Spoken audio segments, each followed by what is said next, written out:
दर्शकों नमस्कार, मैं हूं आपके साथ मीनल और आप देख रहे हैं MNS न्यूज़ टीवी। आपका स्वागत है देश प्रदेश की खबरों में। और अब शुरुआत करते हैं और डालते हैं नजर आज की बड़ी हेडलाइंस पर। हिमाचल में असफल नेताओं को मुझे उपदेश देने का हक नहीं, कंगना रनौत का तीखा पलटवार। दिल्ली पौड़ी हाईवे पर देर रात मुठभेड़, 2 लुटेरे घायल, 2 गिरफ्तार। बिहार में वोटर लिस्ट पुनरीक्षण पर ओवैसी ने चुनाव आयोग से जताई आपत्ति। और अब देखते हैं खबरों को विस्तार के साथ। हिमाचल में असफल नेताओं को मुझे उपदेश देने का हक नहीं, कंगना रनौत का करारा जवाब। भाजपा सांसद और अभिनेत्री कंगना रनौत ने अपने आलोचकों पर तीखा पलटवार करते हुए कहा है कि हिमाचल प्रदेश में जिन लोगों ने पूरी तरह से अपने कार्यों में सफलता पाई है और जो जनता की नाराजगी का सामना कर रहे हैं, उन्हें उपदेश देने का कोई हक नहीं। कंगना रनौत ने कहा कि जिन्होंने अपने काम में पूरी तरह सफलता पाई है और जिन्हें हिमाचल की जनता कोस रही है, उन्हें मुझे उपदेश देने का कोई अधिकार नहीं है। उन्हें पहले अपनी शर्मनाक स्थिति सुधारने पर ध्यान देना चाहिए। देखिए, जो लोग बिल्कुल फेल हो चुके हैं अपने काम में, जो लोगों को हिमाचल की जो जनता है वो गालियां दे रही है, कह रही है कि 20 साल तक अब कांग्रेस की सरकार यहाँ नहीं आई, उनको जो है मुझे ज्ञान देने की ज़रूरत नहीं है। उन्हें जो है अपनी खुद जो है शर्मनाक जो स्थिति है उसको कैसे सुधारे, उस पर उनको ध्यान देना चाहिए। आपने देखा कि कैसे मुख्यमंत्री थुनाग में आपने देखा, लोगों ने मुझे कल बताया, लोग रो रहे थे कि मुख्यमंत्री आए, ऊपर पोज करके चले गए। विक्रमादित्य आए, जहाँ पे कई सौ करोड़ का नुकसान हुआ है, वहाँ पर जो है मात्र कुछ लाख रुपए दे के चले गए और जिनका भी कोई अता पता नहीं। वो लोग कह रहे थे, आपके सामने ही सब लोग कितना रो रहे थे, बिलख रहे थे। तो खैर, ये लोग इस तरह के करप्ट लोग हैं, इस तरह के ढोंगी लोग हैं। और जब मुझे इनके जो है चमचे पूछते हैं कि आप कब इस हिमाचल प्रदेश का निर्माण करेंगे फिर से, तो मैंने कहा कि there has to be some accountability for work. Himachal का निर्माण करने के लिए चाहे कैबिनेट हो, चाहे एजेंसीज हो, चाहे इंफ्रास्ट्रक्चर, वो मेरे पास नहीं है। मैं एक MP हूँ, तो सिर्फ एक लाइन निकाल के जो है उसको वो कर रहे हैं। तो खैर, ये छोटे छोटे पैंतरे हैं, इनसे कुछ होने जाने वाला है नहीं। एक बात पक्की हो गई है कि ये सरकार जो है, चाहे वो आर्मी के रेस्क्यू ऑपरेशन हो, वो भी सेंटर की सरकार ने किए, चाहे अनाज बिक रहा हो, बट रहा हो या कंबल बट रहे, वो भी सेंटर सरकार ने किए। हमारे जो है रेस्क्यू के लिए सब जो लोग पहुँचे हैं एकदम से, वो भी BJP के पहुँचे हैं। ये सरकार बिल्कुल फेल हो चुकी है, ये बात लोगों ने आज देख ली। अब कंगना का रोना रोने से कुछ नहीं होने वाला, जनता ने इनकी असली शक्लें देख ली है। और अब बढ़ते हैं अगली खबर की ओर। दिल्ली पौड़ी हाईवे पर देर रात मुठभेड़, 2 लुटेरे घायल, 2 और गिरफ्तार। मीरापुर क्षेत्र में दिल्ली पौड़ी हाईवे पर शनिवार देर रात पुलिस और लुटेरों के बीच मुठभेड़ हुई, जिसमें 2 लुटेरे घायल हो गए। घटना के बाद पुलिस ने इलाके में कॉम्बिंग ऑपरेशन चलाकर 2 अन्य आरोपियों को भी गिरफ्तार कर लिया। पुलिस क्षेत्र अधिकारी यतेंद्र नगर ने जानकारी देते हुए बताया कि लुटेरों के एक गिरोह की गतिविधियों की सूचना पर पुलिस ने कार्रवाई की। मुठभेड़ के दौरान जवाबी फायरिंग में 2 बदमाशों को गोली लगी, जिन्हें उपचार के लिए अस्पताल भेजा गया है। बाकी 2 लुटेरे भागने की कोशिश में थे, लेकिन पुलिस की सतर्कता से उन्हें भी दबोच लिया गया। आज शाम को थाना मीरापुर पुलिस को जरिए मुखबिरान सूचना मिली कि बिजनौर जाने वाले रास्ते पर प्रेम भोजनालय के पीछे कुछ संदिग्ध व्यक्ति है। इस सूचना का तत्काल संज्ञान लेते हुए थाना मीरापुर पुलिस द्वारा मौके पर जाकर के देखा गया, तो वहां पर 6 व्यक्ति मौजूद मिले। जब उनको ललकारा गया तो उनके द्वारा पुलिस के ऊपर जान से मारने की नीयत से फायरिंग की गई। पुलिस के द्वारा आत्मरक्षा की गई फायरिंग में 2 बदमाशों के पैर में गोली लगी है तथा 2 अन्य को आवश्यक बल प्रयोग करते हुए मौके से गिरफ्तार किया गया है। और उनमें से एक मोटरसाइकिल पर 2 व्यक्ति भागने में कामयाब हुए हैं। पूछताछ पर जानकारी प्राप्त हुई कि उनमें मुठभेड़ के दौरान जो 2 घायल बदमाश है, उनमें एक का नाम एजाज है जो कि कुकड़ा का रहने वाला है, दूसरे का नाम नवाजिश है जो कि तिस्सा थाना भोपा का रहने वाला है, और 2 अन्य जो अभियुक्त वो बदमाश थे जो मौके से गिरफ्तार किए गए थे, उनमें एक का नाम सारिक है जो कि बिलासपुर थाना नई मंडी का, और सुहेल जो कि कोकड़ा थाना नई मंडी का रहने वाला है। इनके कब्जे से 2 तमंचा 315 बोर और 3 जिंदा कारतूस तथा 2 खोखा कारतूस बरामद हुए हैं। इसके अलावा 2 चाकू भी बरामद किए गए हैं। इनके द्वारा जब इनसे गहनता से पूछताछ की गई तो इनके द्वारा बताया गया था कि दिनांक 4/7/2025 की रात्रि में थाना मीरापुर क्षेत्र में सिकंदर से जरवट जाने वाले रास्ते पर रिहान सन ऑफ मुजम्मिल जो कि तिस्सा थाना भोपा का रहने वाला है, जो मीट सप्लाई का काम करता है, उससे इनके साथियों के द्वारा लगभग 1,23,000 रुपये की लूट की गई थी। और वादी की तहरीर के आधार पर दिनांक 5/7/2025 को थाना मीरापुर पर अभियोग पंजीकृत किया गया था और इनके द्वारा उस घटना को कबूला गया है और इनके कब्जे से जामा तलाशी से उस लूट में जो पैसे थे वो 90,000 रुपये की नकदी लगभग बरामद हुई है। फिलहाल जो घायल अभियुक्त हैं उनको वास्ते उपचार अस्पताल भेज दिया गया है और जो अन्य अभियुक्त जो फरार हुई है उनके लिए टीमें गठित कर दी गई, शीघ्र उनको गिरफ्तार किया जाएगा और साक्ष्य के क्रम में जो भी तथ्य प्रकाश में आएंगे उनके आधार पर आवश्यक कार्रवाई की जाएगी। और अब आइए देखते हैं अगली खबर। बिहार चुनाव से पहले वोटर लिस्ट को लेकर असुद्दीन ओवैसी की चुनाव आयोग से शिकायत, मतदाताओं के अधिकारों की चिंता जताई।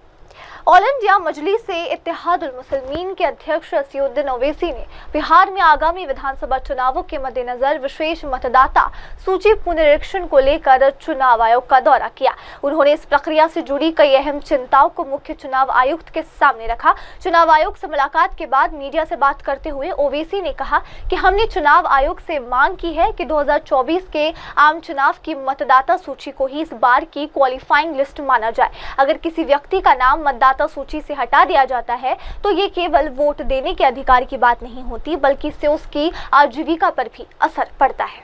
हमने सीसी साहब को कहा कि आप 2024 के जो इलेक्शन को उसको आप क्वालिफाइंग लिस्ट क्यों नहीं मानते? भाई 24 में तो हमने वोट दिया, अब 25 में आप कह रहे हैं कोई डॉक्यूमेंट दो। तो ये हमने उनसे पूछा और हमने उनको बताया कि आपने 2024 में वो जो वोट डालने दिया, आप 25 में डॉक्यूमेंट पूछ रहे हैं, तो ये तो 2 क्लास ऑफ वोटर्स आपने क्रिएट कर दिया जो आर्टिकल 14 का वायलेशन है। आप कोई रीजनेबल जस्टिफिकेशन नहीं दे पा रहे हैं। और एक बात हमने उनके सामने कही कि ये जो भी एक्सरसाइज उन्होंने किया है इसका कोई लॉ से नहीं निकल रहा है, it is purely N administrative law के तहत किया, तो इसका भी मैलाफाइडे उसमें होता है। और आखिर में हमने उनको बताया कि सुप्रीम कोर्ट का एक जजमेंट है जिसमें हमारे पहले रिप्रेजेंटेशन में हमने जिक्र किया था, जो 2005 का सुप्रीम कोर्ट का जजमेंट है, जिसमें सुप्रीम कोर्ट ने साफ तौर पर कहा लाल बहा हुसैन में कि the misuse of powers by ERO to disenfranchise electors, possibility of time effective judgement of ERO जो यहाँ पर हो सकता है, and consequence of having one name included in the previous electoral role.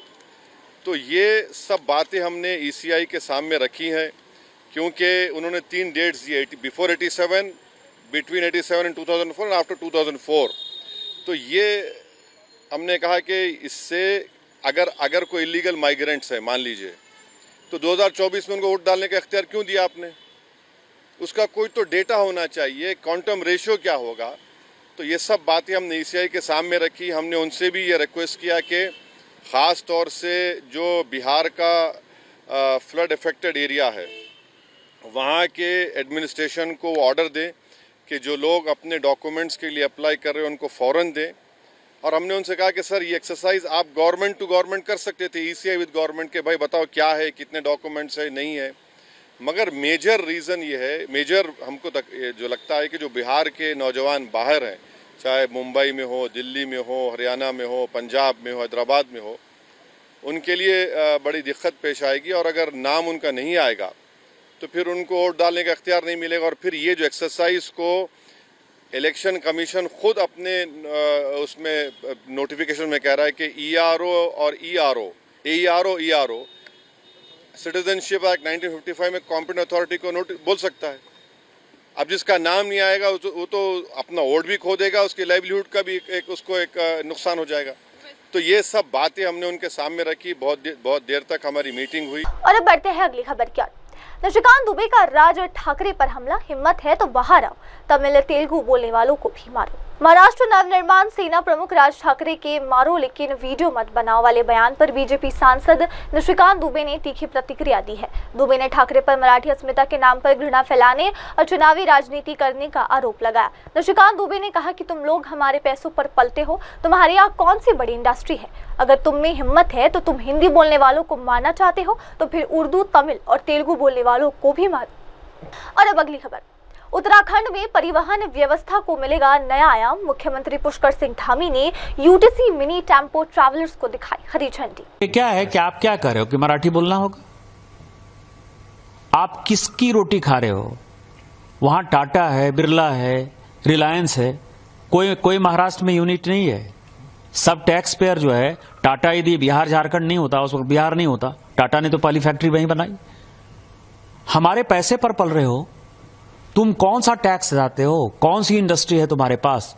Mines हमारे पास है, झारखंड के पास है, छत्तीसगढ़ के पास है, मध्य प्रदेश के पास है, उड़ीसा के पास है। आपके पास कौन सी माइंस है? रिफाइनरी यदि रिलायंस ने बैठाई है, एसआर ने रिफाइनरी बैठाई, तो वो गुजरात में रिफाइनरी बैठाई है। सारी इंडस्ट्री जो है सेमीकंडक्टर ही कर रहे। और ऊपर से जो है आप हमारा दोहन करके, शोषण करके टैक्स पेयर करते हो। और यदि आप में ज्यादा हिम्मत है तो आप हिंदी भाषी को मारते हो तो उर्दू भाषी को भी मारो, तमिलियन को भी मारो, आप जो है तेलुगु वाले को भी मारो। आप जो इस तरह की घटिया हरकत कर रहे हो, और मैंने हमेशा कहा है कि जब अपने घर में हो, महाराष्ट्र में हो, यदि बहुत बड़े बॉस हो तो चलो बिहार, चलो उत्तर प्रदेश, चलो तमिलनाडु, तुमको पटक पटक के मारेंगे। ये एनार्की जो है नहीं चलेगी। हम मराठी का सम्मान करते हैं, मराठी एक आदरणीय भाषा है, और हम छत्रपति साहू जी महाराज, छत्रपति शिवाजी जी महाराज, पेशवा, सबका जो है तात्या टोपे से लेके सभी का हम सम्मान करते हैं। उन सबों ने, तिलक हो चाहे लाजपत राय हो, सभी ने जो है आजादी के आंदोलन में, गोपाल कृष्ण गोखले हो, सबसे बड़ा योगदान दिया है। हम तो सभी मराठी स्वतंत्रता सेनानियों का सम्मान करते हैं। महाराष्ट्र के स्वतंत्रता में, हमारे भारत की स्वतंत्रता में बहुत बड़ा योगदान है। लेकिन आज जो वोट बैंक की पॉलिटिक्स, बीएमसी का चुनाव होने वाला है, और ये उद्धव ठाकरे और राज ठाकरे जो कर रहा है, इससे घटिया कोई काम नहीं हो सकता है, और हम इसका प्रतिकार करते हैं। और यदि उनमें हिम्मत है, जो मैंने आपको कहा है, यदि उनमें हिम्मत है तो बगल में जो है माहिम इलाके में चले जाएं, और माहिम की दरगाह के सामने जो है किसी हिंदी भाषी और उर्दू भाषी को पीट कर दिखा दें, तो मैं मानूंगा कि वो सचमुच जो है बाला साहब ठाकरे जी के जो है वारिस हैं, और बाला साहब ठाकरे जी के सिद्धांतों पर चल रहे हैं। उत्तराखंड परिवहन निगम की नई यूटीसी मिनी टेम्पो ट्रैवलर सेवा का शुभारंभ मुख्यमंत्री पुष्कर सिंह धामी ने किया। इस अवसर पर मुख्यमंत्री ने कहा कि ये पहल राज्य की परिवहन प्रणाली को मजबूती प्रदान करने की दिशा में एक महत्वपूर्ण कदम है। मुख्यमंत्री धामी ने कहा कि इस नई सेवा से हमारे राज्य के पर्यटकों को यात्रा के दौरान सहज और आधुनिक परिवहन सुविधा का लाभ मिलेगा। इसके साथ ही ये पहल पर्यटन और आर्थिक गतिविधियों को भी नई ऊर्जा देगी। प्रसन्नता का विषय है कि हम उत्तराखंड परिवहन निगम के बेड़े में पहली बार 20 वातानुकूलित टेम्पो ट्रैवल सम्मिलित कर रहे हैं। भाई बहनों, ये वातानुकूलित टेम्पो ट्रैवलर राज्य के परिवहन तंत्र को सशक्त बनाने की दिशा में बहुत महत्वपूर्ण कदम साबित होंगे। इससे न केवल यात्रियों को सुविधाजनक किफायती यात्रा का अनुभव प्राप्त हो सकेगा, बल्कि इनसे हमारे यहाँ पर आर्थिक और पर्यटन गतिविधियों में भी नई ऊर्जा का संचार होगा। और निश्चित रूप से जैसा अभी यहाँ बताया भी गया कि हमारे राज्य में आवागमन बहुत बड़ा है, और चारधाम यात्रा हो या हमारी अन्य धार्मिक स्थानों की यात्रा हो, टूरिस्ट सीजन हो, या समय समय पर होने वाले पर्व हों, हर पर्वों में बड़ी संख्या में पूरे देश और दुनिया का फुटफॉल यहाँ पर होता है। और हमारे राज्य की जो भौगोलिक और आर्थिक परिस्थितियां हैं, वह भी देश के अन्य राज्यों से अलग हैं। हमारे राज्य में जहाँ एक ओर ऊंचे पहाड़ हैं, गहरी घाटियां हैं, तो वहीं दूसरी ओर दुर्गम व सुदूरवर्ती क्षेत्र हैं, जो बुनियादी सुविधाओं के लिए हमारे परिवहन नेटवर्क पर ही आधारित हैं, पूरी तरह से उन्हीं पर निर्भर हैं। और एक बड़ी आबादी हमारी वो परिवहन के जरिए ही अपना आवागमन करती है, उनके पास अपना कोई साधन नहीं है। इसके अलावा पर्यटन की दृष्टि से भी हमारे राज्य में कई महत्वपूर्ण क्षेत्र हैं जो हमारी आर्थिकी का भी एक प्रमुख रीढ़ है। ऐसे में एक प्रभावी परिवहन तंत्र का निर्माण करना उत्तराखंड के विकास के लिए बहुत ही जरूरी है और इसी को ध्यान में रखते हुए हमारी सरकार का एक संकल्प है कि राज्य के प्रत्येक क्षेत्र में बेहतर सड़क नेटवर्क हो, विश्वसनीय परिवहन सेवाएं भी यहां पर उपलब्ध हों। ये जो वातानुकूलित टेम्पो ट्रेवलर हमारे इसी संकल्प को पूरा करने में सहायक सिद्ध होंगे। आइए अब देखते हैं अगली खबर। नंदनगरी फ्लाईओवर का काम फिर से शुरू, अब नहीं रुकेगा निर्माण, मंत्री प्रवेश वर्मा का बयान। नंदनगरी फ्लाईओवर का अटका हुआ निर्माण कार्य एक बार फिर पटरी पर लौट आया है। इस परियोजना को 2024 तक पूरा किया जाना था, लेकिन मार्ग में बाधा बन रहे 27 पेड़ों को हटाने की अनुमति न मिलने के कारण इसमें देरी हो गई। इस संबंध में दिल्ली सरकार में मंत्री प्रवेश वर्मा ने कहा कि हमारी सरकार ने मुख्यमंत्री रेखा गुप्ता के नेतृत्व में सभी लंबित बुनियादी ढांचा परियोजनाओं को समय पर पूरा करने का संकल्प लिया है। जैसे नंदनगरी फ्लाईओवर का रुका हुआ काम, इसको पूरा करना है। इसमें 27 पेड़ बीच में आ रहे थे। ये काम तो 2024 में पूरा हो जाना चाहिए था, मगर 27 पेड़ों की वजह से जो है परमिशन नहीं मिल रही थी और ये काम अटका हुआ था। मगर जब से हमारी सरकार बनी, हमारी मुख्यमंत्री जी रेखा गुप्ता जी के द्वारा ये बार बार कहा गया कि सारे रुके हुए कामों को पूरा करवाना है। हमने एक एक फाइल के पीछे पढ़कर, जहाँ पर वो डिपार्टमेंट में, चाहे हमको डीडीए के पास जाना था, हाई कोर्ट में हमको जहाँ से परमिशन मिलनी थी, उसके बाद में फॉरेस्ट डिपार्टमेंट, सबके पास में रेगुलर मीटिंग करने के बाद में, क्योंकि अगर काम बहुत ही डिले हो जाता है तो उसकी कॉस्ट भी बढ़ जाती है और वो कॉस्ट का इफेक्ट फिर वो दिल्ली के टैक्स पेयर के ऊपर आता है। ये दिल्ली सरकार जो इससे पहले थे, हमारे मुख्यमंत्री थे केजरीवाल साहब, आतिशी जी, ये उनकी नाकामियाँ थी कि वो किसी भी प्रोजेक्ट के ऊपर में ध्यान नहीं देते थे, केवल कमीशन खाने के अलावा वो जो है समय से कंप्लीट हो जाए, ऐसा उनका बिल्कुल ध्यान नहीं था। और ये लाखों लोगों का जीवन का ये केवल एक फ्लाईओवर बनने से उनका जीवन में सुधार आ सकता है। और इसलिए आज हम ये देखने आए हैं और मेरे को आपको बताते हुए खुशी होती है कि वो 27 पेड़ को शिफ्ट करने की परमिशन मिल चुकी है और एक हफ्ते में हमारा डिपार्टमेंट फॉरेस्ट में पैसे जमा करा देगा।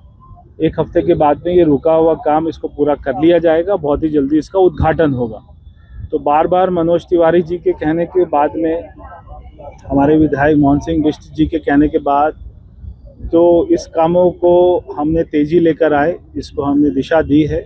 बहुत ही जल्दी इस काम को पूरा करके दिल्ली वासियों को समर्पित करेंगे। देखिए, एक और सड़क अभी हमको हमारे सांसद मनोज तिवारी जी ने दिखाई, हमको हमारे यहाँ के स्थानीय कार्यकर्ताओं ने दिखाई, जो कि उसका चौड़ाकरण होना है। और उसके लिए भी मैंने अधिकारियों को निर्देश दे दिए हैं कि तुरंत उसका एस्टीमेट बनाकर उसकी डीडीए से परमिशन लेनी है हैंडओवर की, वो करवाकर उसमें 8-10 पेड़ हैं, हम उसको भी शिफ्टिंग की परमिशन करके उसको बहुत ही जल्दी चौड़ा कर दिया जाए। आइए अब डालते हैं नजर अगली खबर पर।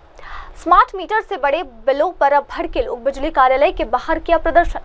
स्मार्ट मीटर की गड़बड़ रीडिंग और दोगुने बिजली बिलों से नाराज लोगों ने स्थानीय बिजली कार्यालय के बाहर जोरदार प्रदर्शन किया। प्रदर्शनकारियों ने आरोप लगाया कि स्मार्ट मीटर लगाने के बाद उनके बिजली बिलों में भारी बढ़ोतरी हो गई, जबकि उपयोग पहले जैसा ही है। लोगों का कहना है कि स्मार्ट मीटर की रीडिंग गलत आ रही है, जिससे कई उपभोक्ताओं को सामान्य से 2 गुना या उससे अधिक बिल थमा दिया गया है। प्रदर्शनकारियों ने बिजली विभाग से मांग की कि इन स्मार्ट मोटरों को तुरंत हटाया जाए और पुराने मीटरों को वापस लगाया जाए।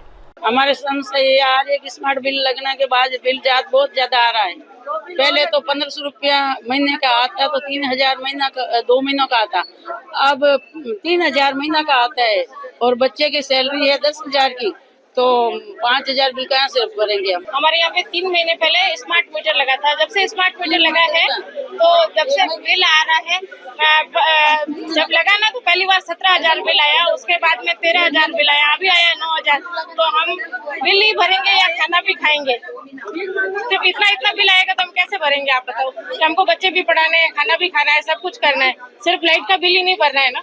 जिस प्रकार जो लोग परेशान हो रहे हैं बिजली की दरों की वजह से, और जो स्मार्ट मीटर है जिन्होंने 28 तारीख को बिल भरा और आज 6 तारीख हुई है, मात्र 10 दिनों में, मात्र 6 दिनों में 10 दिनों में लोगों के जितना 1 महीने में बिल नहीं आता था, उससे कई 3 गुना बिल जो है 10 दिनों में आ रहा है।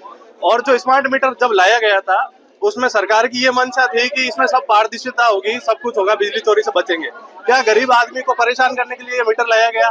और सबसे बड़ी बात, जो जिस बिजली घर ना जो बिजली घर में आए हैं, इनका जो खुद का बिजली घर है, उनका मीटर है, वो जो पुराना मीटर लगा हुआ है, क्या इनको शुरुआत में स्मार्ट मीटर से यही करनी चाहिए ताकि आम जन की जो समस्या हो रही है उनको खुद को पता चल जाती।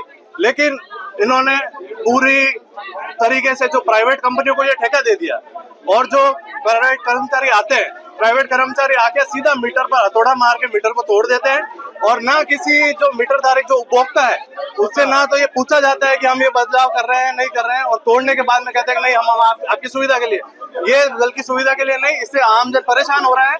और ये हम ये मांग करते हैं कि स्मार्ट मीटर को जब तक इसका या तो जांच करवाई जाए, अगर इसकी जांच नहीं होती है तब तक नए मीटर नहीं लगाया जाए, और जो पुराने मीटर लग चुके हैं उनके जो अधिक बिल आ रहे हैं उनपे जो SC है साहब है वो ANJN को निर्देशित करें कि जो उनकी समस्या आ रही है, जो पुराने जो 6 महीने का स्टेटमेंट ले ले, स्टेटमेंट के आधार पर सभी जो उपभोक्ता है उनको राहत प्रदान की। आइए अब बढ़ते हैं अगली खबर की ओर। कांवड़ यात्रा मार्गों पर मांस की दुकानें बंद कराने की मांग, भाजपा विधायक तरविंदर सिंह मारवाहा ने लिखा पत्र। भारतीय जनता पार्टी विधायक तरविंदर सिंह मारवाहा ने मुख्यमंत्री रेखा गुप्ता, उपराज्यपाल VK सक्सेना और केंद्रीय गृह मंत्री अमित शाह को पत्र लिखकर कांवड़ यात्रा मार्गों पर स्थित मांस की दुकानों को अस्थायी रूप से बंद करने की मांग की है। मारवाहा ने अपने पत्र में लिखा कि हर साल लाखों कांवड़ी उत्तर भारत के विभिन्न हिस्सों से यात्रा करते हैं और दिल्ली होकर हरिद्वार की ओर जाते हैं। हमने अपील की है क्योंकि कांवड़ का जो हरिद्वार से, गोमुखा से जो अमृत आता है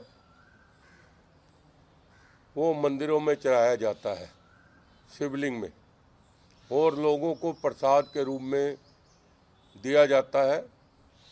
बड़े बड़े पंडाल लगते हैं, रहने की व्यवस्था होती है, और साथ में ही कीर्तन होते हैं। जहाँ जहाँ कांवड़ आ जाता है वहाँ कीर्तन पूरा दिन चलता है, लंगर चलता है, और महिलाएं इसमें ज़्यादा रुचि रखती हैं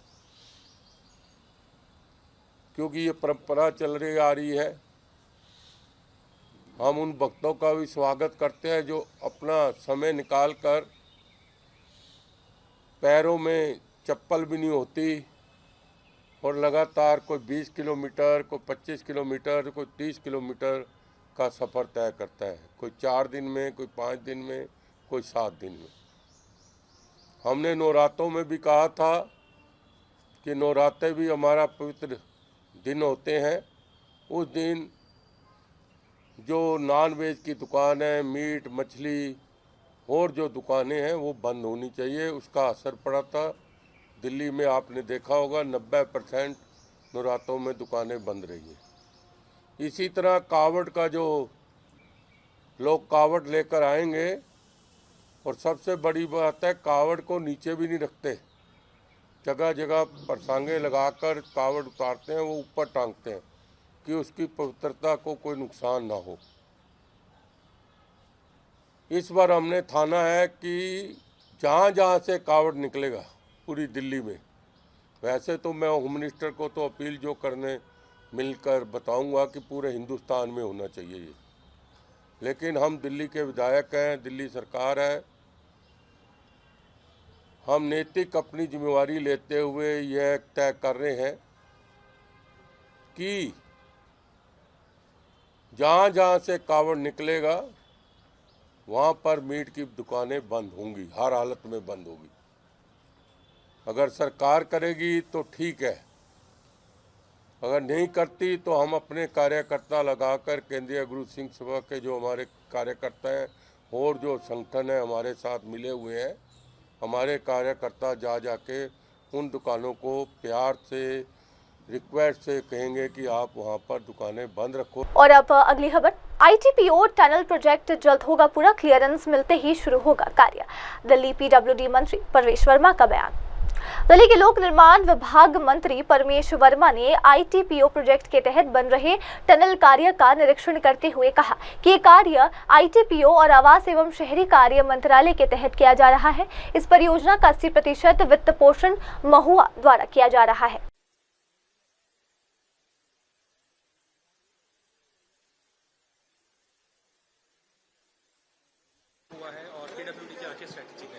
ये पूरा इंटीग्रेटेड कॉरिडोर जो आपने देखा कि इंडिया गेट के पास में जो टनल बनी और वो सुप्रीम कोर्ट के बाहर में जितना काम हुआ ITPO और महुआ के अंडर ये सारा काम हो रहा है, उनकी फंडिंग से हो रहा है।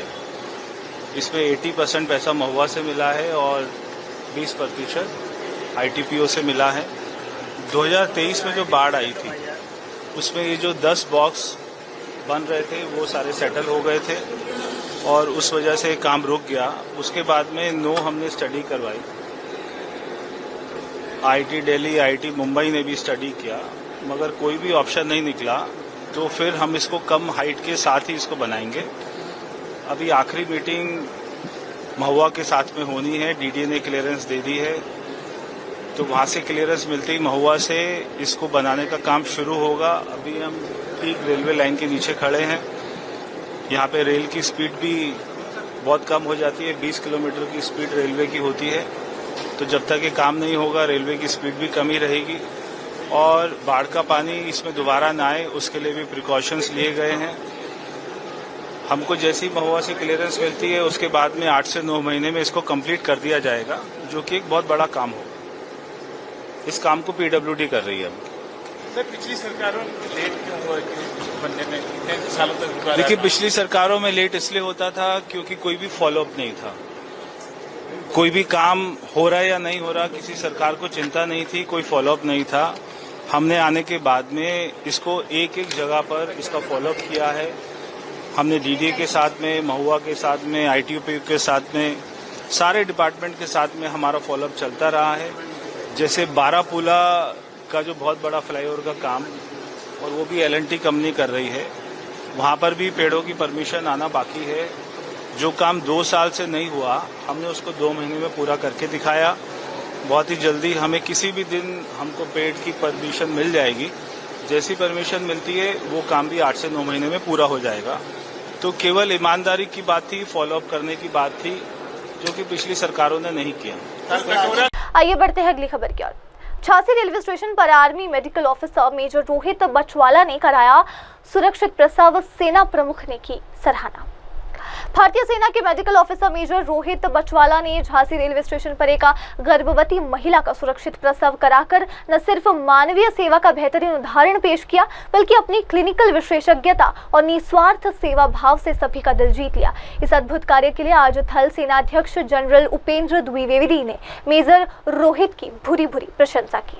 I am a medical officer in Army Medical Corps. Presently, I am posted at Military Hospital, Jhansi.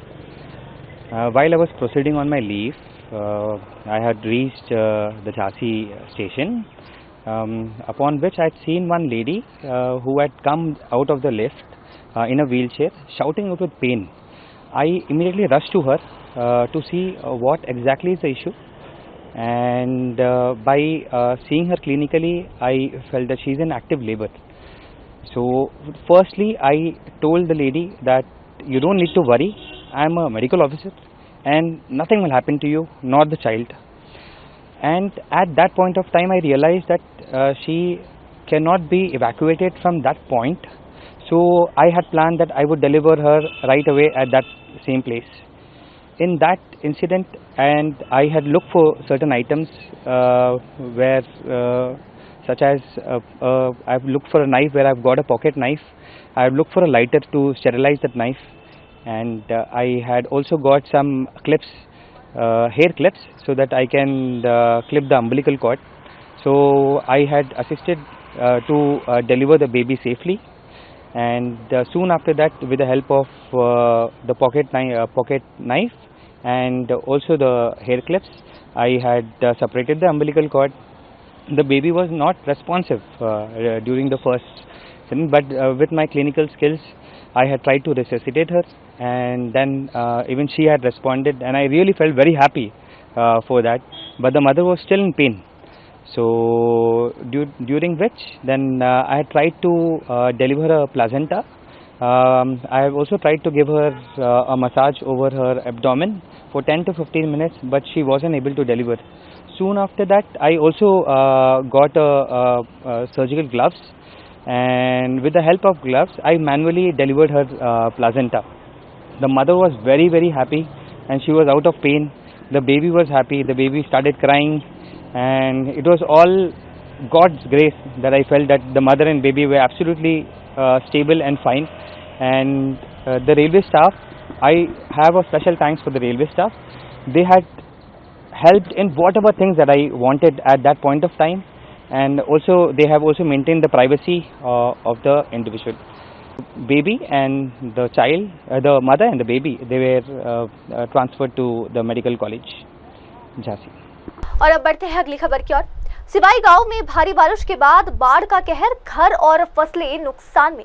सिवाई गांव की निवासी गीता देवी ने बताया कि सुबह से हो रही तेज बारिश के कारण पानी का स्तर अचानक बढ़ गया है। रेलवे पुल का निर्माण चल रहा है, जिसके कारण निकास का रास्ता अवरुद्ध हो गया। निकास न होने से पानी इस तरफ बढ़ा और लोगों के मकान और फसलें बुरी तरह प्रभावित हो गए। गीता देवी ने बताया कि इन मकानों के गिरने का खतरा बना हुआ है। बचाव के लिए एक दीवार बन रही है, लेकिन आधी ही बनी है, जिसके कारण गाँव वालों को भारी परेशानी का सामना करना पड़ रहा है। स्थानीय लोगों ने प्रशासन से तत्काल दीवार पूरी करने और बाढ़ से बचाव के उचित इंतजाम करने की मांग की है। सुबह बारिश हुई है तो उससे एकदम जो गदेरे का पानी है वो बढ़ गया है, क्योंकि ऊपर से जो है निकासी का कोई रास्ता नहीं है। यहाँ पर जो ये काम चल रहा है, आप देख रहे हैं रेलवे पुल का, तो इसमें जो निकासी है वो बिल्कुल ही ब्लॉक हो गई है, बंद हो गई है। तो पानी जो गदेरे का एकदम आया है वो बिल्कुल यहाँ से कटता हुआ आप देख सकते हैं, किनारे से आते हुए इनकी गौशाला पे और इनके घर पे जो है बहुत ज्यादा नुकसान हो गया है। जो इनके नीचे से खेत थे ये भी टूट गए हैं, बड़े बड़े पेड़ थे, जो घास था, और जो ये राधा देवी का खेत है, इनको जो है बहुत ज्यादा नुकसान हो गया। और इनकी गौशाला बनी है, उनकी देवरानी है, जो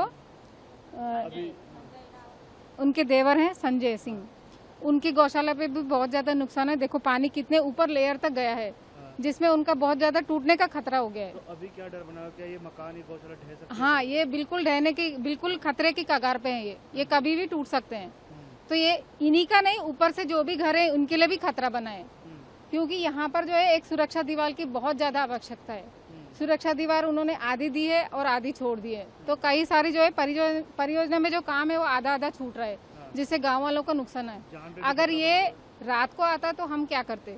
अभी तो हम सुबह में देखा हमने 5 बजे, तो सब जो गांव की लेडीज थी वो आई और देखा उन्होंने। लेकिन अगर ये रात में आएगा तो हम क्या करेंगे? तो हमको बहुत ज्यादा खतरा है, बहुत नुकसान है गांव में। सिवाई गांव में जब से परियोजना आई है नुकसान बहुत ज्यादा है, क्योंकि यहाँ पर जो है सुरक्षा दीवार की कमी है। आइए बढ़ते हैं अब अगली खबर की ओर।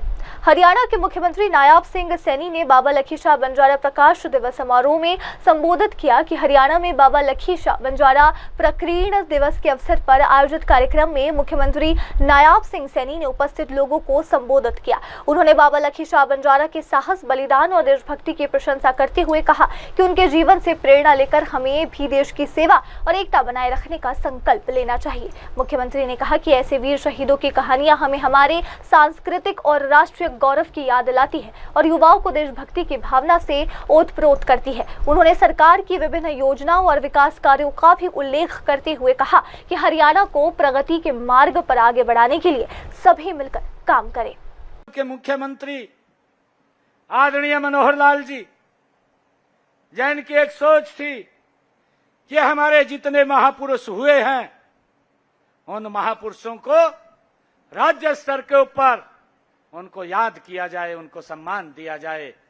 और नहीं तो भाइयों, 2014 से पहले आप सब भी जानते हैं कि इन महापुरुषों को तो याद ही नहीं किया जाता था, इस इतिहास को तो बुला रखा था, किसी और के दिवसों को मनाने का काम करते थे। परंतु आज हमारी संस्कृति, हमारे संस्कार, हमारे महापुरुषों की जयंतियां आज राज्य स्तर के ऊपर मनाने का हमें गौरव मिल रहा है। ये आदरणीय मनोहर लाल जी ने उस सिस्टम को खड़ा किया है। मुझे खुशी है कि हमने महापुरुषों को जो समानता का हमें संदेश दिया है उसे साकार करने के लिए हमने भी अनेक योजनाएं वो चलाई हैं, बनाई हैं, जिनमें समाज के हर वर्ग के गरीब से गरीब व्यक्ति का जीवन स्तर ऊंचा उठाना। इन योजनाओं से बंजारा समाज का भी उत्थान हो रहा है। मुझे खुशी है कि हमने समाज के अंतिम और वंचित व्यक्ति का उत्थान करने का हमारी सरकार ने, आदरणीय नरेंद्र मोदी जी और डबल इंजन की सरकार ने ये बीड़ा उठा रखा है। मुझे खुशी है कि घुमंतु जातियों को समाज की मुख्यधारा में लाने के लिए इसके परिवारों के पहचान पत्र बनाए गए हैं। अब इन्हें सरकार की किसी भी योजना एवं सेवाओं का लाभ सीधा परिवार तक वो पहचान पत्र के माध्यम से पहुंच रहा है, दिया जा रहा है। इसके लिए मुझे खुशी है। आप सब जानते हैं कि घुमंतु जाति दशकों से भेगर रही है, क्योंकि आजादी के बाद ये सरकार का दायित्व होता है कि ऐसे महान व्यक्ति, क्योंकि अंग्रेजों ने तो उस के बाद अपने तरीके से कानून बनाए।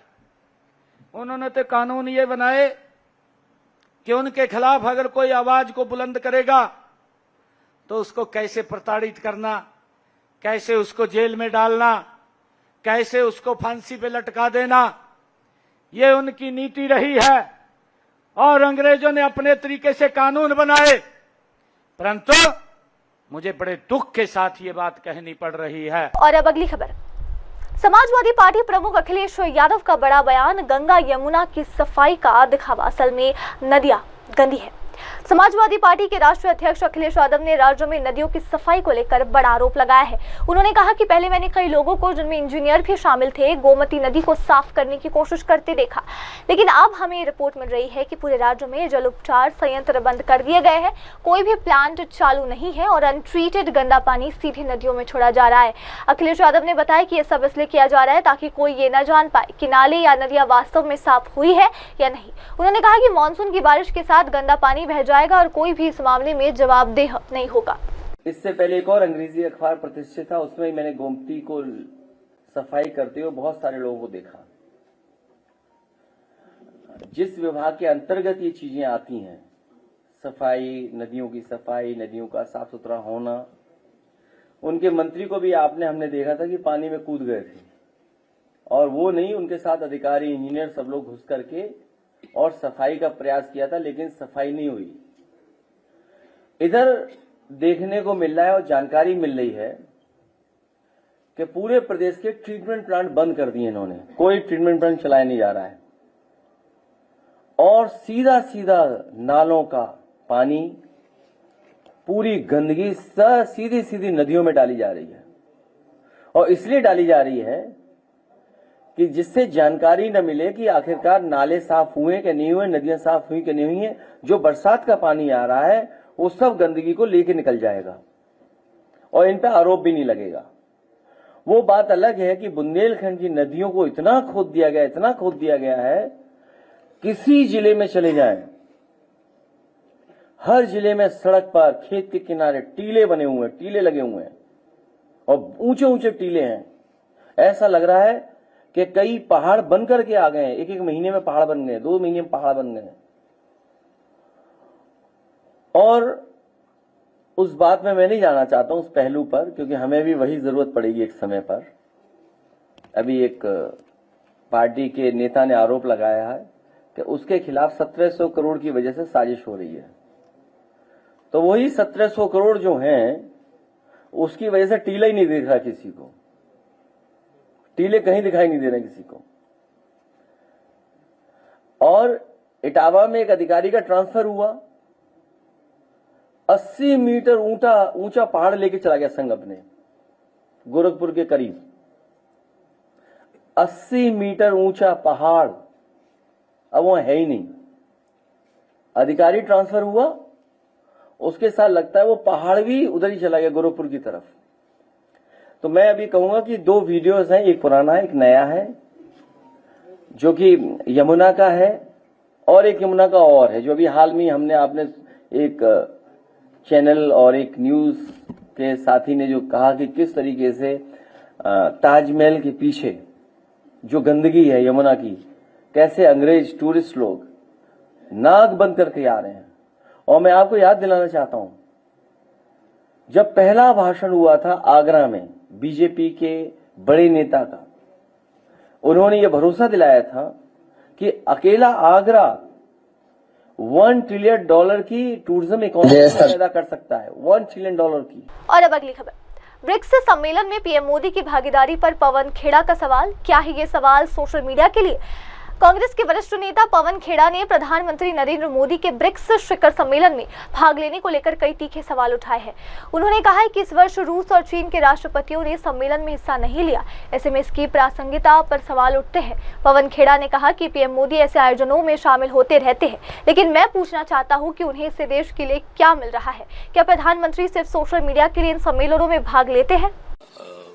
महत्ता इस बार कम से कम न तो वहां चीन के राष्ट्राध्यक्ष गए, न वहां रूस के राष्ट्राध्यक्ष गए, रशिया के, तो ऐसे में अब क्या महत्ता रही?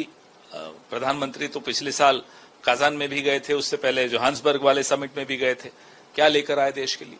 हम तो बार बार अपने देश के प्रधानमंत्री से ये पूछते हैं कि जब आप विदेश यात्राओं पे बड़े बड़े समिट्स में जाते हैं तो क्या सिर्फ रील बनाने जाते हैं? देश के लिए क्या हासिल करके लाते हैं? पहलगांव एक मुसीबत की घड़ी थी, संकट का समय था, कौन आपके साथ खड़ा रहा? ऑपरेशन सिंदूर एक बहुत बड़ी चुनौती हमने दी पाकिस्तान को, उस वक्त हमें भी समर्थन चाहिए था देशों का। कौन सा देश ऑपरेशन सिंदूर के वक्त आपके साथ खड़ा रहा? आईएमएफ कैसे बीच ऑपरेशन सिंदूर के पाकिस्तान को पैसा दे रहा था?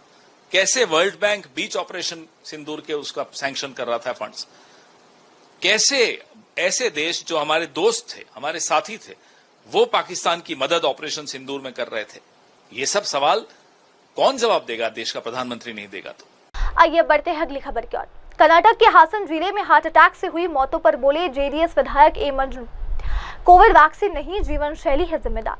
हासन जिले में हाल ही में बड़े हार्ट अटैक के मामलों को लेकर जनता दल के अर्कलगूड से विधायक ए मंजू ने स्पष्ट किया है कि इन मौतों का संबंध कोविड वैक्सीनेशन से नहीं है। विधायक मंजू ने कहा कि जो रिपोर्ट आई है उसमें साफ कहा गया है कि ये हार्ट अटैक कोविड इंजेक्शन की वजह से हुए।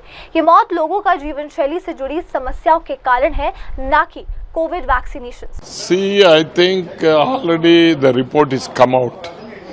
That nothing to do with COVID injection to relating to heart attack. This heart attack has happened because of the lifestyle. Not only Hassan district, all over Karnataka it's happening. You people, I don't know why TV people are using only Hassan district is happening. Some, I think, medically they have Hassan people, nursing homes are, they want to benefit their business. They are doing this. This is unfortunate. It is not right. It is happening all over. The lifestyles of the people, they have to change. Then the health will be all right. It is, CM said it is because of the COVID injection. The injection is not produced by Modi ji. It has happened. And also they given a report, it is nothing to do with COVID injection. That is a different, it is a lifestyle.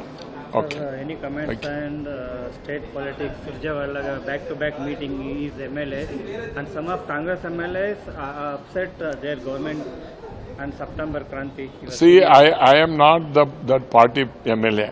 I am a Karnataka legislature.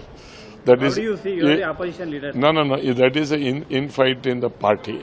That is left to them. I don't know whether when they are going to change or they are not going to change. That left to them. It is all circus they are going on. You are the last time 70th in Congress party, sir. No. That's what I am saying. Congress, I don't know when they are going to take a decision, at what time, when they should know themselves. When they don't know anything, they will make all this circus. And Rajana said that 3 power centers is there in Congress and the government is there, sir. No 3 center. Only 1 center is High Command is a Congress center. These people they claim we are having our own center. That is not. And he also mentioned September political major development is there in. Maybe that what if he says, you should ask Rajana. He knows better. She is a one center group minister.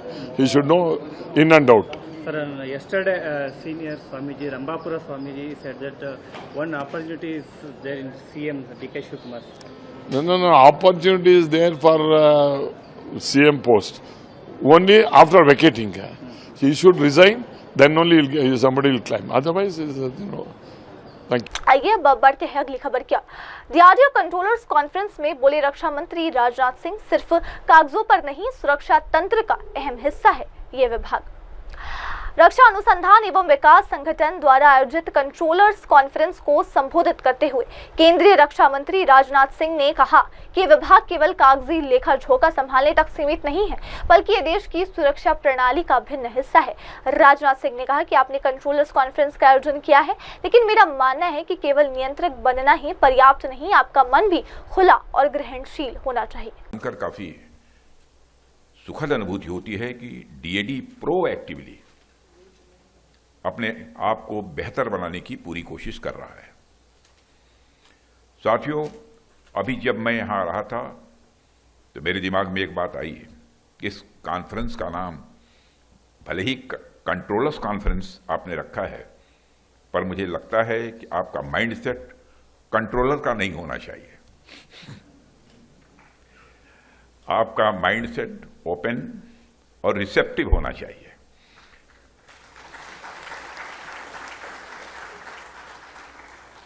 जिससे defence ecosystem में हो रहे changes को आप सभी stake holders के साथ ठीक तरीके से डिस्कस कर सकें और शेयर कर सकें। साथियों, आज जब मैं आपके बीच यहाँ हूँ तो मैं कहना चाहूँगा कि इस तरह के आयोजन हमें एक इंट्रोस्पेक्शन या सेल्फ एनालिसिस करने का भी अवसर देते हैं। इसमें हम सोच सकते हैं कि अब तक हमने क्या अच्छा किया है और आगे हमें क्या करना है। यह भी विचार करना है कि आगे और हमको कुछ रिफॉर्म्स करने की जरूरत है, तो वह रिफॉर्म्स क्या होनी चाहिए। आप सब भी शायद इस बात से हमारी सहमत होंगे कि जब हम सब मिलकर बैठते हैं तो अपनी बातें एक दूसरे के साथ शेयर करते हैं, तो उससे हमारी सोच और हमारे दृष्टिकोण का दायरा स्वाभाविक रूप से और अधिक वो व्यापक होता है। साथियों, मुझे ऐसा लगता है कि हमारे इस विभाग की जिम्मेदारी सिर्फ कागजों पर हिसाब किताब रखने तक ही सीमित नहीं है, बल्कि हमारे देश के सुरक्षा ढांचे का एक अहम हिस्सा भी है। और जब आप अपना काम ईमानदारी और एफिशिएंसी के साथ करते हैं तो उसका असर यहीं तक नहीं रहता है, इसका असर सीमा पर तैनात हमारे जवानों तक होता है। उन्हें भरोसा होता है कि उनके पीछे एक मजबूत व्यवस्था है, एक मजबूत सिस्टम है जो हर परिस्थिति में उनके साथ खड़ा रहेगा, उनका साथ देगा। साथियों, डिफेंस अकाउंट्स डिपार्टमेंट का नया मोटो ही मैं मानता हूं अपने में बहुत कुछ कहता है। अभी संस्थान का मोटो अलर्ट, एजाइल और एडेप्टिव है। ये वर्ड्स अपने आप में आपके वर्क कल्चर को दर्शाते हैं, या यूं कहूं कि एक प्रकार से आपके वर्क कल्चर के सार हैं, ये तत्व हैं। साथियों, आज मैं आपके सामने आ रहे चैलेंजेस, उनके सॉल्यूशन और अपॉर्चुनिटीज पर तो बात करूंगा ही, लेकिन उससे पहले मैं भारत के संदर्भ में अकाउंट्स के इतिहास की बातें भी आपसे कुछ करना चाहता हूं। आप सब अकाउंट डिपार्टमेंट से जुड़े हुए हैं, जाहिर सी बात है आपका अधिकांश काम स्प्रेडशीट्स या एक्सेल पर होता रहेगा, होगा, मैं ऐसा मानता हूं। अब तो कई सारी और नई टेक्नोलॉजीज भी आ गई हैं, मुझे बताने की आवश्यकता नहीं है, आप सब जानते ही हैं, जो कहीं ना कहीं आपके काम को आसान बनाती ही होंगी। लेकिन मैं आपकी यादों को थोड़ा सा पीछे ले जाना चाहता हूं। वैसे आपकी यादों को मुझे पीछे ले नहीं जाना चाहिए, लेकिन यह गुस्ताखी मैं पीछे ले जाने की कर रहा हूं। हमारे यहां अकाउंट्स को आमतौर पर बही खाता कहा जाता है, बोलचाल की भाषा में बही खाता कहते हैं। और आप में से जिन लोगों के परिवार में किसी ने कभी बिजनेस वगैरह किया होगा तो वह और अच्छी तरीके से इसे जानते होंगे। अगर किसी का बिजनेस से लेना देना नहीं रहा होगा, तब भी हम सब ने देखा है कि व्यापारियों के पास धागे से बंधी एक लाल रंग की डायरी होती थी और उसमें सारा हिसाब किताब लिखा रहता था, और कितने रुपये का माल आया, कितने रुपये का माल बेचा गया, किसने कितना बाकी लगाया और किसको कितना देना है, यह सारी चीजें उस लाल रंग की डायरी में लिखी रहती थी। और आपने देखा होगा कि प्राय पिक्चर वगैरह जो देखते होंगे तो उसमें कभी इस प्रकार की डायरी रखने वाली की जो फोटोग्राफ आती है, कोई बिल्कुल नीचे देखता हुआ और चश्मे आंख ऊपर की तरफ।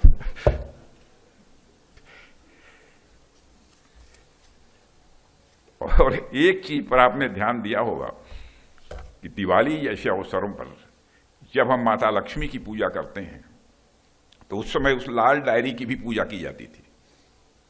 और आज भी कुछ लोग लाल डायरी रखते हैं, भले ही कंप्यूटर का जमाना आ गया, सब कुछ हो गया, लेकिन लाल डायरी की एक अहमियत है, वो शुभ माना जाता है। यह अपने आप में कितनी बड़ी बात है। हमारे लिए अकाउंट्स सिर्फ कर्म ही नहीं है, बल्कि वो हमारे धर्म का हिस्सा है।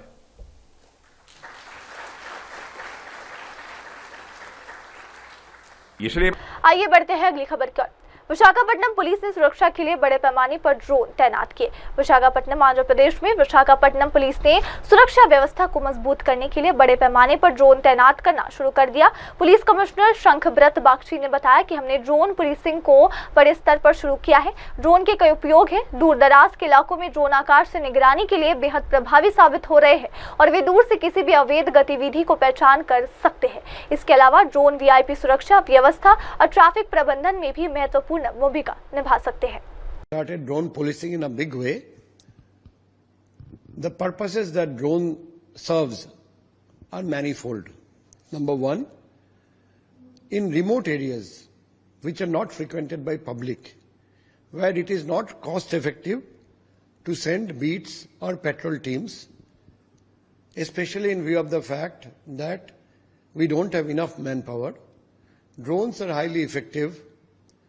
They keep surveillance from the sky and can identify from a distance any illegal activity like gambling, prostitution, open drinking, abuse of ganja and other drugs, eve-teasing, and any attempt to commit any illegal activity like chain snatching, mobile snatching, theft, burglaries and other property offences.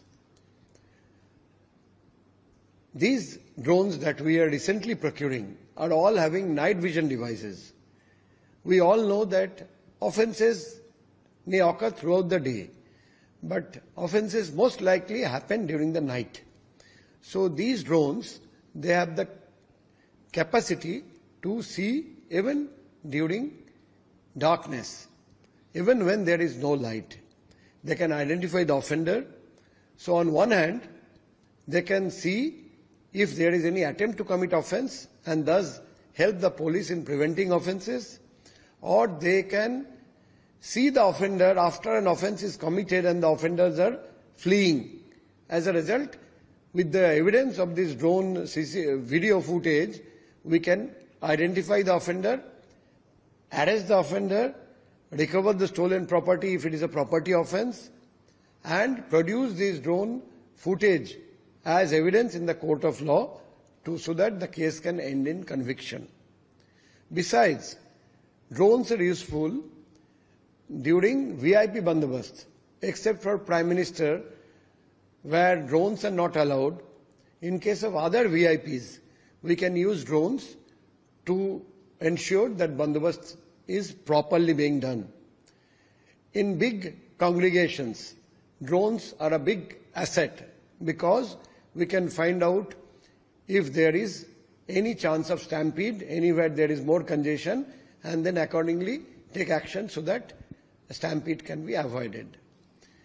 Drones are very useful in keeping surveillance over heavily congested road to identify potential areas of traffic congestion, and then we can immediately send traffic people to clear those areas.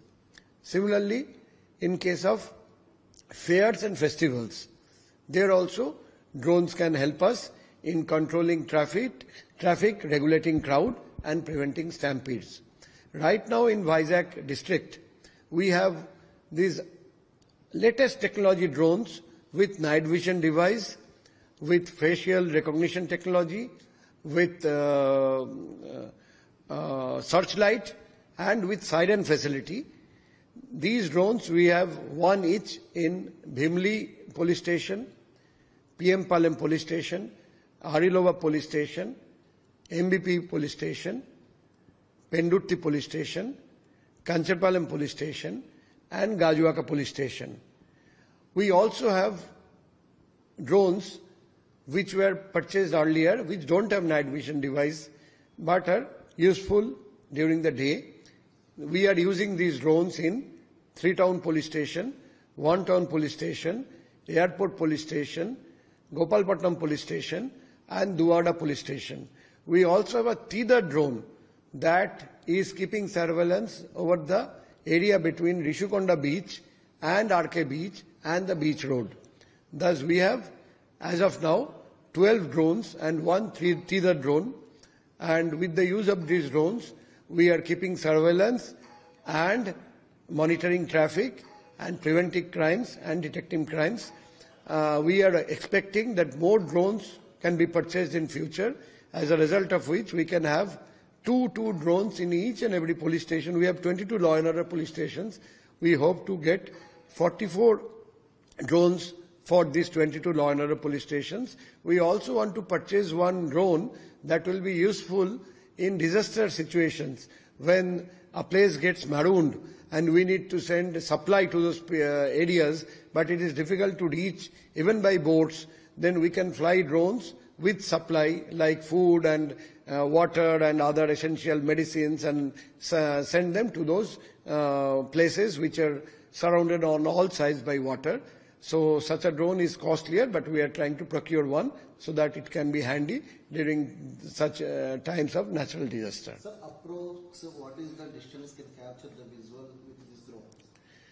See, 3 to 5 kilometers. It depends on the drone, but usually over a 3 kilometer radius we can fly the drone and capture the visuals, and these visuals can be helpful in preventing and detecting crimes.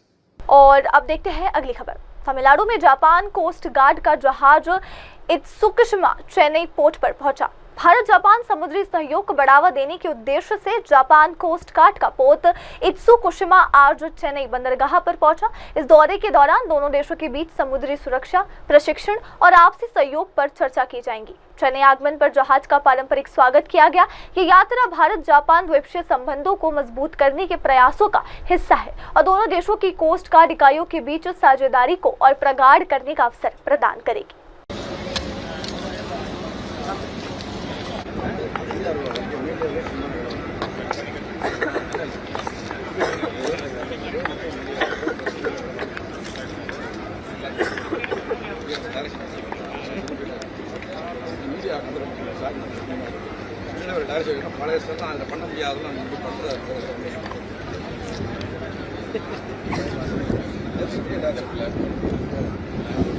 அப்படியே note போட்டு எடுத்துருக்கேன்.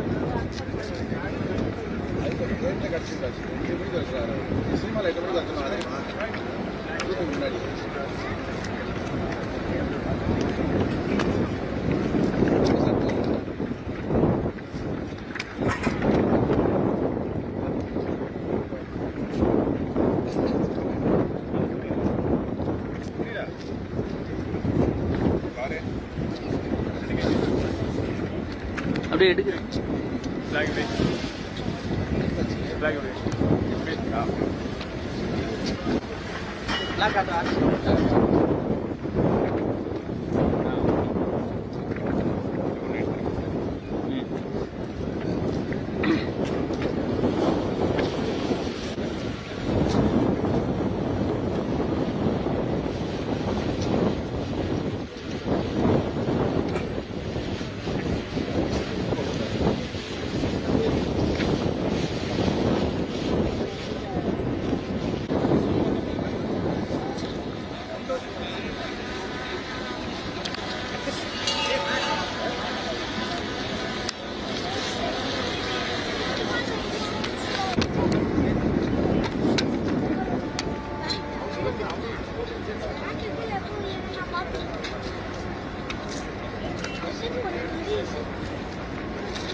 The Japan Coast Guard ne idirka அந்த ship தான் இப்ப நம்ம welcome பண்ணோம்.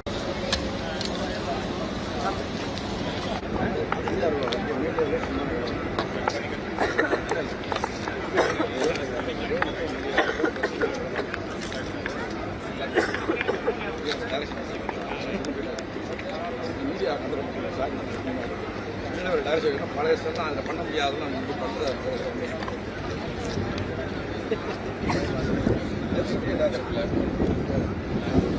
அப்படியே ஒரு ஃபோட்டோ எடுத்துருக்கேன். சினிமாவில் 8 மணிக்கு வச்சுருந்தோம் முன்னாடி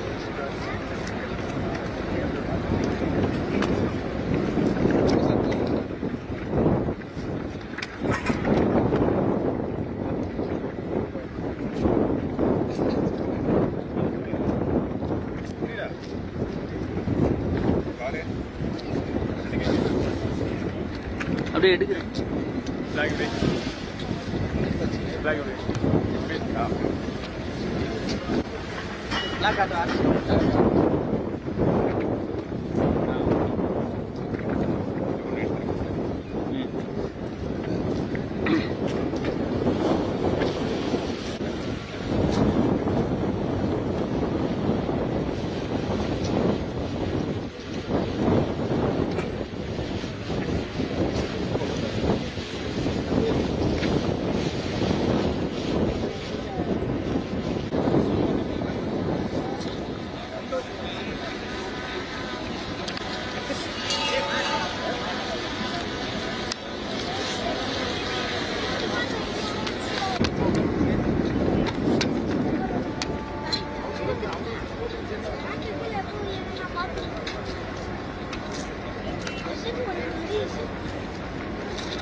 The Japan Coast Guard ne idirka அந்த ஷிப் தான் இப்ப நம்ம வெல்கம் பண்ணோம்.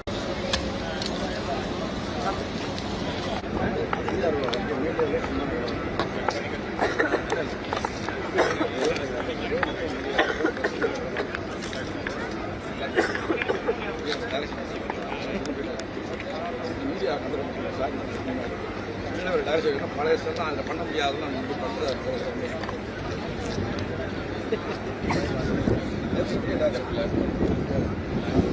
அப்படியே ஒரு ஃபோட்டோ எடுத்துருக்கேன். சினிமாவில் 8 மணிக்கு வச்சுருந்தோம் முன்னாடி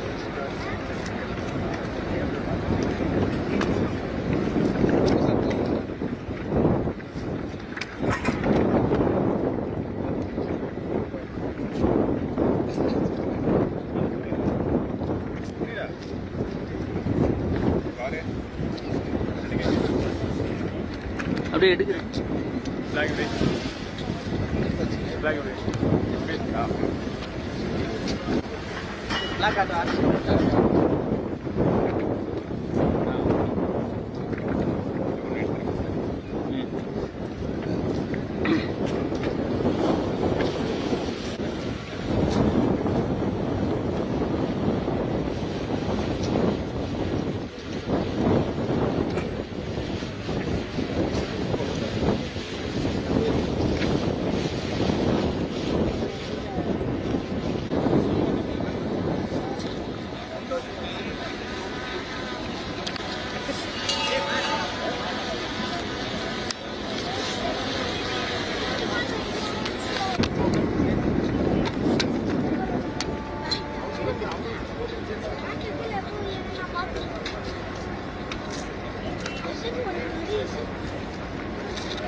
शिफ्ट कार पे नंबर वेलकम। आइए अब देखते हैं अगली खबर।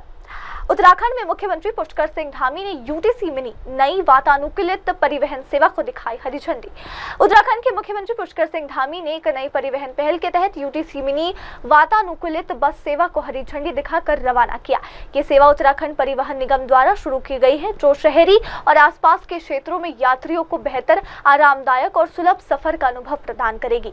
मुख्यमंत्री ने कहा कि ये सेवा आम जनता, विशेष रूप से दैनिक यात्रियों और छात्रों के लिए सुविधाजनक साबित होगी। उन्होंने आगे कहा कि राज्य सरकार सार्वजनिक परिवहन को आधुनिक और जनहितैषी बनाने के लिए लगातार प्रयास कर रही है।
उधर चलो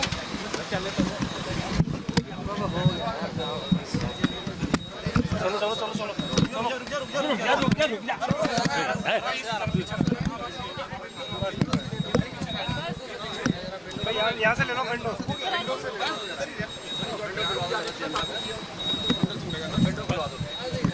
से ले लेंगे।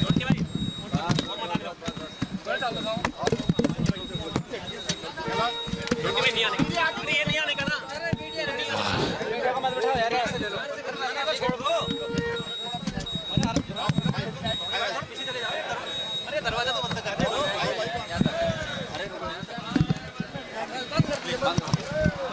बस सर थोड़ा सा दिला देना।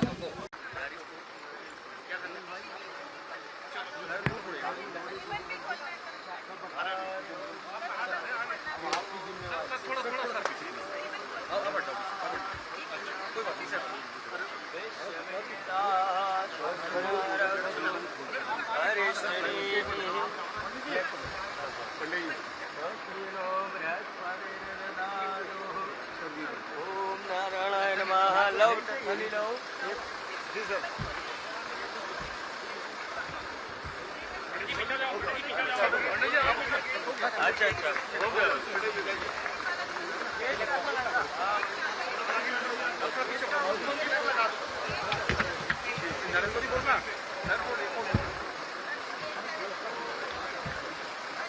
चलो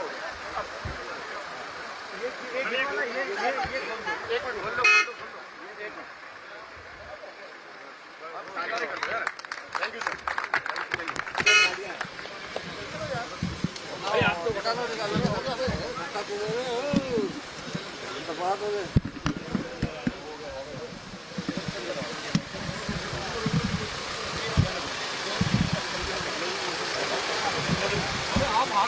आप थोड़ा पीछे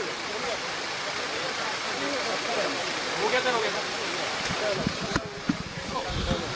हो गया हो गया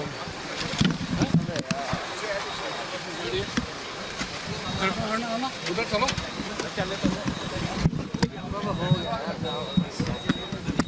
चलो चलो चलो चलो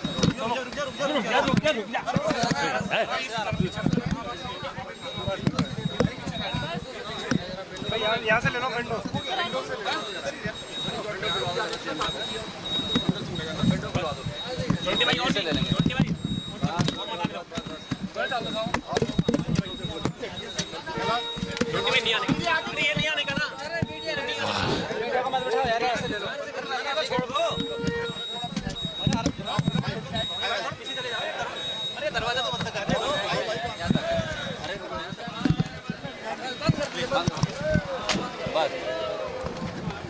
सर थोड़ा सा हाथ हिला देना।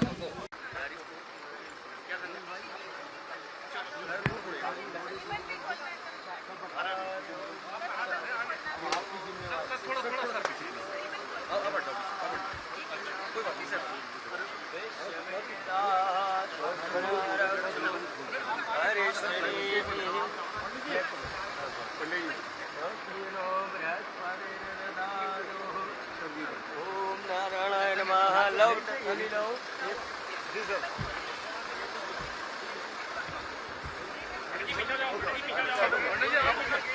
अच्छा अच्छा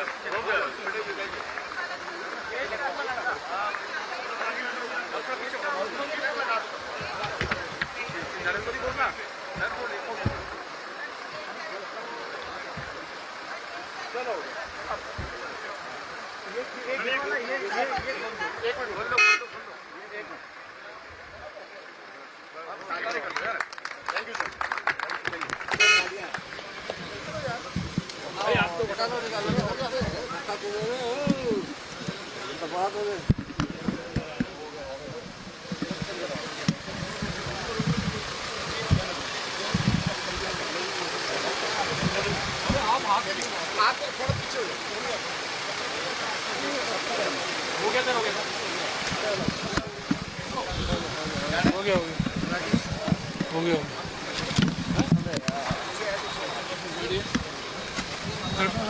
उधर चलो चलो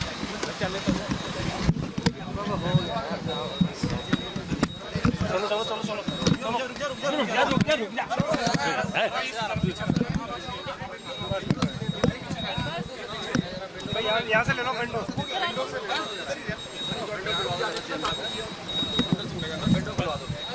भाई और ले लेंगे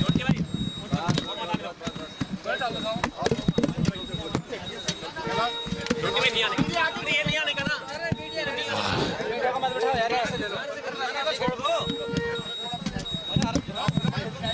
पीछे चले जाओ अरे दरवाजा तो बंद कर दो अरे बस सर थोड़ा सा हाथ हिला देना। और अब लेते हैं एक छोटा सा ब्रेक के बाद लौटेंगे और देखेंगे देश दुनिया की तमाम बड़ी खबरें। तब तक के लिए आप जुड़े रहे मेरी सहयोगी शुभा के साथ और देखते रहिए MNS न्यूज टीवी। नमस्कार। नमस्कार, मैं Abhishek Bachchan. Keep watching MNS news.